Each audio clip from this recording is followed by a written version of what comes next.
రానట్టే లెక్క, ఎలాంటి లాభం లేదు. వారానికి శుక్రవారము ఒక్కరోజు 5 పూట్ల నమాజుకి ఎట్టా రాము. ఆ శుక్రవారం కూడా వచ్చేదేదో లాస్ట్లో వస్తువి. ఏం చూసి నీకు అల్లా పుణ్యం ఇస్తాడయా? ఏంటి, ఏముంది నీలో? ఏం చూసి అల్లా స్వర్గం ఇస్తాడు నీకు చెప్పు.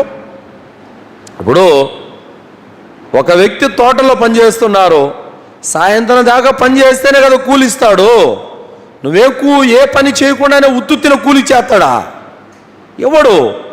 అలాగే తక్కువతోటి, ఇఖ్లాస్ తోటి, అల్లా పైన భక్తి విశ్వాసాలతోటి ఏ వ్యక్తి అయితే 5 పూటల నమాజు సలుపుతాడో ఆ వ్యక్తి కొరకల్లా స్వర్గం పెట్టాడే కానీ బద్ధకంతో, భారంతో జుమ్మా రోజు మాత్రమే వచ్చేవాడు, రంజానుకు మాత్రమే మసీదు ముఖం చూసేవాడు, అలాంటి వాడికి అల్లా సుబ్హానహు వ తఆలా జన్నత్ ఇవ్వడండి.